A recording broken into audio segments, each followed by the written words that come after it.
हरिओम। पूज्य गुरुवर के चरणों में कोटि कोटि वंदन।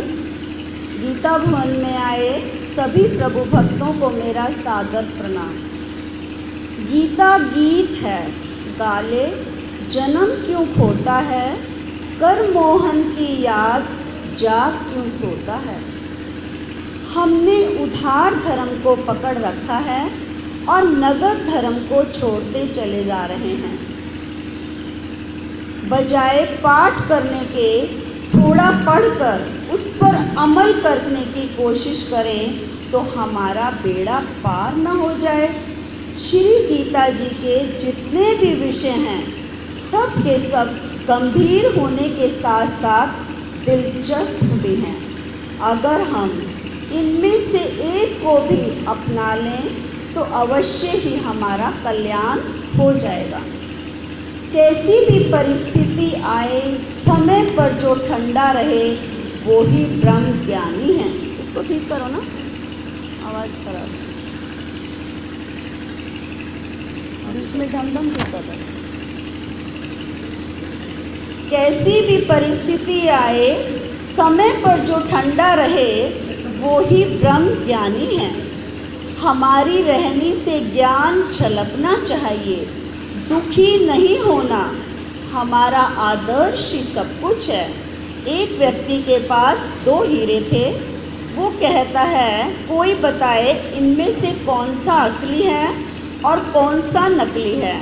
कोई नहीं बता पाता। एक सूरदास जी हाथ में लेते ही बता देते हैं कि कौन सा असली है और कौन सा नकली है। तब वह व्यक्ति कहता है कि आप तो सूरदास हैं, आपने कैसे जाना कि कौन सा असली है कौन सा नकली है। तब सूरदास जी कहते हैं जो सूर्य की रोशनी में तपता है वो नकली हीरा है, यानी परिस्थितियाँ हमें हिला देती हैं तो हम नकली भक्त हैं।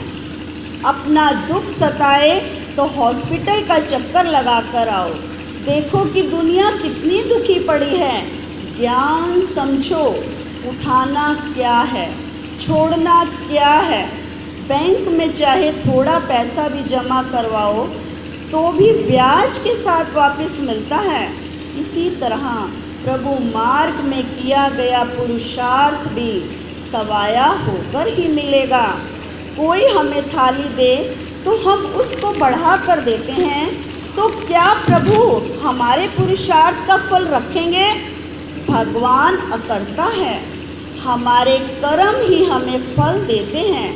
यदि हम कर्म करने में स्वतंत्र हैं तो भगवान मार्किंग करने में स्वतंत्र हैं, यानी जैसा कर्म करेंगे वैसा ही फल प्राप्त होगा।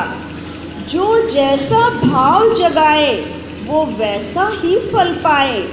जिस भाव से हम भगवान को भजेंगे भगवान कई गुना भाव से हमें भजेंगे।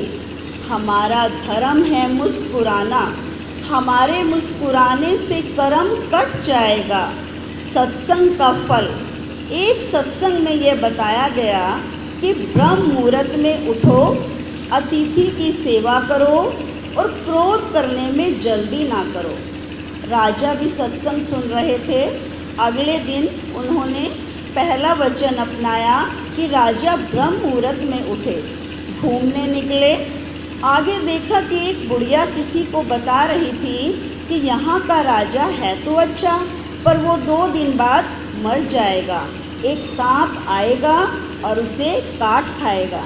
राजा ने दूसरा वचन अपनाया कि अतिथि की सेवा करो और सांप के लिए दूध इत्र कालीन सभी बिछाए। सांप आया, अपनी इतनी आवा भगत को देखकर सोचता है कि यहाँ का राजा कितना अच्छा है, मैं बेकार उसे डस रहा था। सांप चुपचाप चला जाता है। जब राजा रानी के महल में आता है तो देखता है कि उसकी रानी किसी को गले लगा रही थी। राजा को एकदम क्रोध आता है, वो तलवार निकालता है। फिर सत्संग का तीसरा वचन ध्यान आता है कि क्रोध करने में जल्दी ना करो। वह तलवार वापस रख लेता है। बाद में पता लगता है कि राजा की लड़की राज्य को संभालने की तैयारी में लगी थी। खुश होकर अपनी माँ के गले लग रही थी। क्योंकि राजा के कोई लड़का नहीं था, इसलिए वो पुरुष वेश में थी। देखो, सत्संग ने राजा को क्या बना दिया, साक्षात मौत को भी टाल दिया। इसीलिए सत्संग के महत्व को समझो, बताई गई बातों पर गौर करो, समझो व जीवन में ढालने का प्रयत्न करो, वरना आना जाना तो जीवन भर करते रहो, कुछ नहीं होने वाला। ज्ञान जमात इकट्ठा करना नहीं है, तू अपनी देह को सुना, देह को शिष्य बनाओ। हमें रेस का घोड़ा बनना है। गीता जी हैं, भजनावली हैं, न जाने कितने धार्मिक ग्रंथ हैं, उन्हें पढ़ो, अर्थ निकालो, अपने ऊपर लगाओ, अपने भीतर में पकड़ो कि कितनी बुरी आदतें छूट गई हैं और कितनी बाकी हैं। मन की तरंग जान लो, बस हो गया भजन। मन की तरंग जान लो, बस हो गया भजन। आदत बुरी सुधार लो, बस हो गया भजन। आदत बुरी सुधार लो, बस हो गया भजन। सब खेल है, प्रभु जो तुझको भावे, वो मुझे भी सहर्ष भा जाए, मुझे भी स्वीकार हो जाए, यही प्रार्थना करो। एक स्त्री गोबर थापते थापते जय विठ्ठल करती रहती थी। एक बार उसके उपले चोरी हो गए। उसने कहा कि मेरे उपले कहीं नहीं जा सकते, जहाँ जाएंगे वहाँ से जय विठ्ठल की आवाज़ आएगी। हमारा प्रभु में इतना दृढ़ विश्वास होना चाहिए, जो करेगा सो भरेगा, तू क्यों भय उदास। अपनी तराजू की सुई सीधी रखो। तुम किसी को कहते रहते हो कि भगवान देख रहा है, भगवान फल देगा, तो तुमसे पूछकर देगा क्या? हमेशा नज़र अच्छाई पर रखो, जो हमारे संस्कार बदल दे, वही सच्चा ज्ञान है। स्वयं को ज्ञान दो। मन गलत जगह जाए तो उसे सही दिशा दो, वो भी सत्संग है। आकाश कितना खाली है, क्या हम खाली होते हैं? साल में एक दिन भी सुना तुझे तार देगा, तुझे बना देगा। गीता के एक वचन पर भी चलेगा तो तेरे अंदर से ही ज्ञान रूपी मोती निकलेंगे, हीरे निकलेंगे। परमात्मा ने शरीर यानी सोने का थाल देकर भेजा है और हम उसमें गोबर उठा रहे हैं, तो गुरु क्या करे, भगवान क्या करे? जबकि सोने के थाल में तो हीरे मोती ही अच्छे लगते हैं ना। हमने ही गलत भाव से, द्वैत से, द्वेष से, ईर्ष्या से इस शरीर को खराब कर रखा है। एसिड को जिस बर्तन में रखो वो भी जलता है, जिस पर फेंको वो भी जलता है। कामना जब हमारी पूरी नहीं होती तभी क्रोध आता है। गीता जी में भी काम के बाद क्रोध आया है। जब तन स्वस्थ है तो जितनी हो सके सेवा कर, कभी तन की बीमारी नहीं होगी।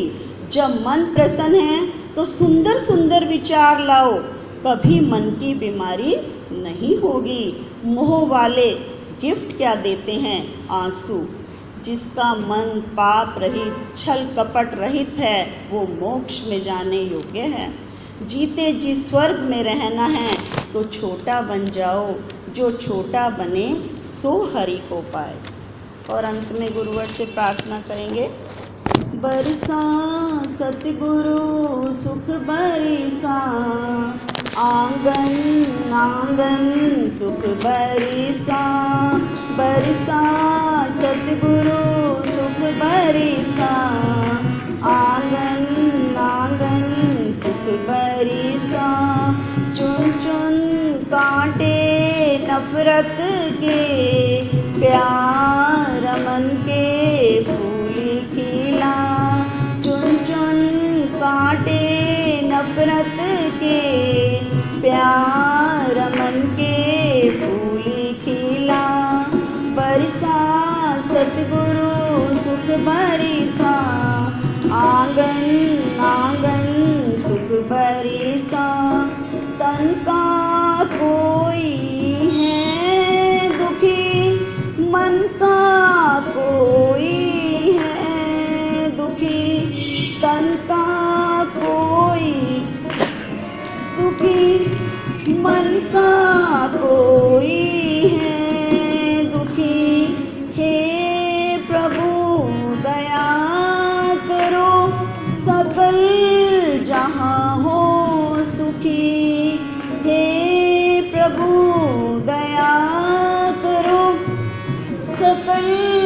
यहाँ हूँ सुखी, सबके दुखों